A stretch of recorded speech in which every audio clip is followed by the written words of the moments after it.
దర్శకుడు శైలేష్ కొలను టెన్షన్ పడుతూనే ఉన్నాడు.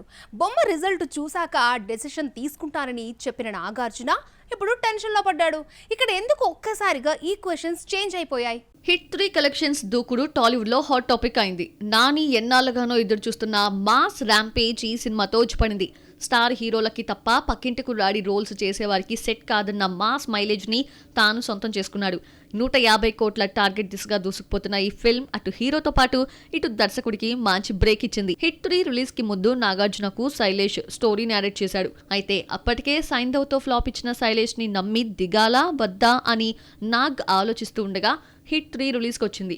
హిట్ 3 హిట్ టాక్ రావడంతో నాగార్జున శైలేష్ కి గ్రీన్ సిగ్నల్ ఇవ్వబోతున్నాడు అనే చర్చ నడుస్తోంది. నిజానికి హిట్ 3 ఈ స్థాయి హిట్ అవుతుందని శైలేష్ కూడా ఊహించలేదు. ఇక నాగ్ తో సినిమా సంగతి ఎలా ఉన్నా, స్టోరీ ఏమైనా ఉంటే చెప్పమని టాప్ హీరోస్ శైలేష్ ని అడుగుతున్నారట.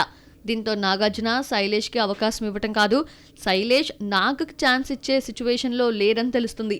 ఎందుకంటే శైలేష్ ఇప్పుడు ట్రెండీ డైరెక్టర్ గా మారి స్టార్ హీరోస్ కి స్టోరీ నరేషన్ ఇచ్చే రేంజ్ కి వెళ్ళాడు. కార్పొరేట్ మ్యూజిక్ కంపెనీలు బాలీవుడ్ సినిమాలు చేస్తున్నాయంటే ఏదో అనుకోవచ్చు, కానీ అదేంటో ఈ మధ్య ఈ కంపెనీలు తెలుగు హీరోలు దర్శకులు చేసే సినిమాలను ప్రొడ్యూస్ చేస్తామని ముందుకొస్తున్నారు. తెలుగు హీరోలు ఎవరు కార్పొరేట్ కంపెనీలను ఆకర్షిస్తున్నారు? మ్యూజిక్ కంపెనీలకు టాలీవుడ్ హీరోస్ తెగ నచ్చేస్తున్నారు. ఇదే కంపెనీలను అరవ సంగీత దర్శకులు ఆకర్షించేస్తున్నారు. ఇప్పటికే భూషణ్ కుమార్ కు చెందిన టీ సిరీస్ సందీప్ రెడ్డిని పట్టుకొని వదలడం లేదు. ప్రభాస్తో 2 సినిమాలను కమిట్ అయింది. అందులో ఒకటి ఆదిపురుష్, ఇది వచ్చేసింది, ఫ్లాప్ అయింది. రెండవది స్పిరిట్, సెట్స్ మీదకు వెళ్లాల్సి ఉంది.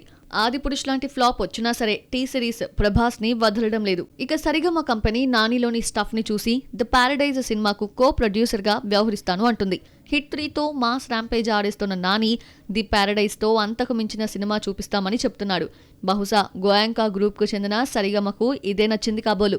అందుకనే భారీ బడ్జెట్ తో తెరకెక్కుతున్న ప్యారడైజ్ కి ఫండింగ్ చేస్తానని సరిగమ ఎండి విక్రమ్ మెహ్రా ముందుకొచ్చాడు. నిజానికి మ్యూజిక్ కంపెనీలన్నీ కేవలం ఆడియో రైట్స్ తోనే సరిపెట్టుకోలేవు. అంతకు మించిన ఇమీడియట్ క్యాష్ వారికి కావాలి. అది సినిమాలను పంపిణీ చేయడం, ప్రొడ్యూస్ చేయడంతో వస్తుంది. అందుకనే టీ సిరీస్ ని చూసి సరిగమ వారు కూడా ఫీల్డ్లోకి వచ్చి తాడో పేడో తేల్చుకోవాలని చూస్తున్నారు.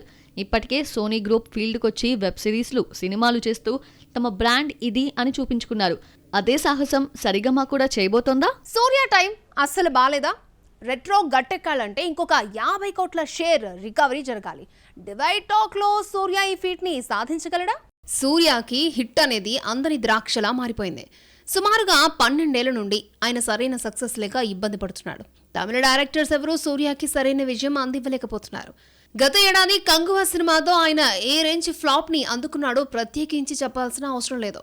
ఇక ఈ ఏడాది కార్తిక్ సుబ్రాస్తో చేసిన రెట్రో విజయం సాధిస్తుంది అనుకుంటే కంగువ కంటే తక్కువ వసూలును రాబట్టేలా ఉంది. తెలుగులో ఈ సినిమా రైట్స్ ను 10 కోట్ల రూపాయలు కొనుగోలు చేస్తే మొదటి రోజు 1,43,00,000 రూపాయల షేర్ వసూలు రాబట్టగా రెండో రోజు కేవలం 48 లక్షల రూపాయల షేర్ వసూలును మాత్రమే రాబట్టింది. అలా 2 రోజుల్లో 1,91,00,000 రూపాయలు షేర్ వసూలును రాబట్టిన ఈ సినిమా మరొక 8,60,00,000 రూపాయల షేర్ వసూలును బ్రేక్ ఈవెన్ కోసం రాబట్టాల్సి ఉంటుంది. ఈ చిత్రానికి సంబంధించిన వరల్డ్ వైడ్ థియేట్రికల్ రైట్స్ 82 కోట్ల రూపాయలకు అమ్ముడైపోయింది. 2 రోజులకు కలిపి ప్రపంచవ్యాప్తంగా 46 కోట్ల రూపాయలకు పైగా గ్రాస్ వసూళ్లు, 23 కోట్ల రూపాయల షేర్ వసూళ్లు వచ్చాయి. అది కూడా 90% తమిళ్లోనే. బ్రేక్ ఈవెన్ మార్క్ ని అందుకోవాలంటే ఇంకా 58 కోట్ల రూపాయల షేర్ వసూలును రాబట్టాలి.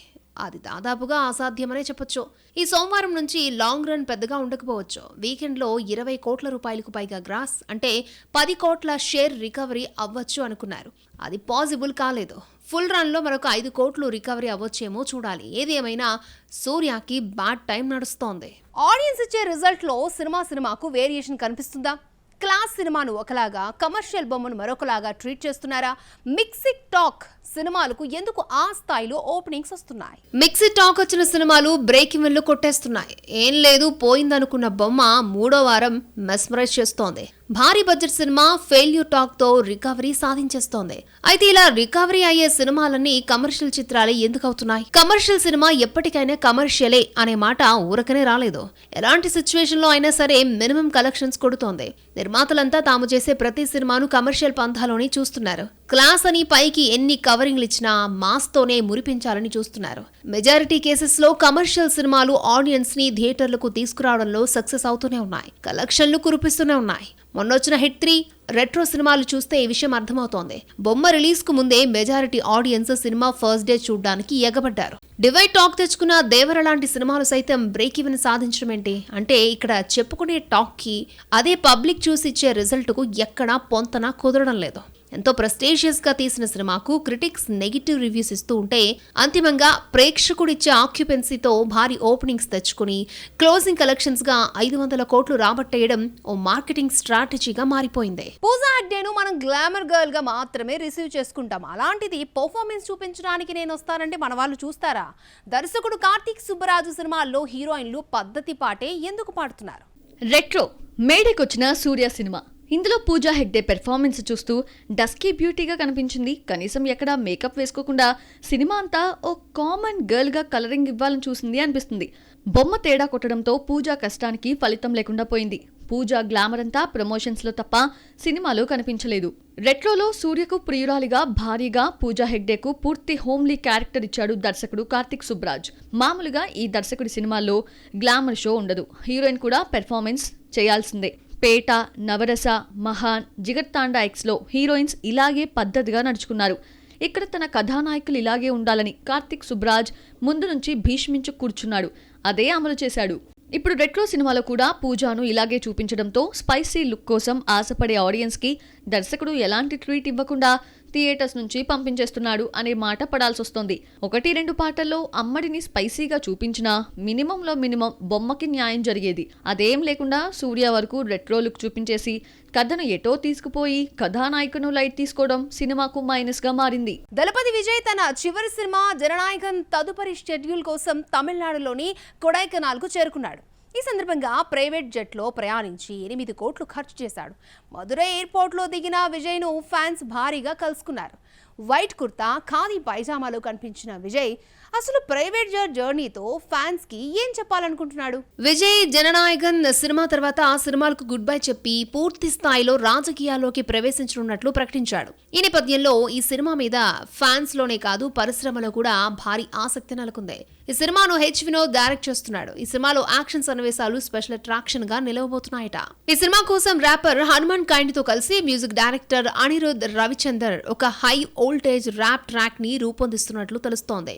ఇది నిజమైతే విజయ్ సినిమాలు ఇది చాలా స్పెషల్ కాంబినేషన్ గా నిలుస్తుంది. ఓటీటీ రైట్స్ లోను ఈ సినిమాకు భారీ డీల్ కుదిరినట్లు టాక్. అమెజాన్ ప్రైమ్ వీడియో ఈ సినిమా స్ట్రీమింగ్ హక్కులను 121 కోట్లకు సొంతం చేసుకున్నట్లు తెలుస్తోంది.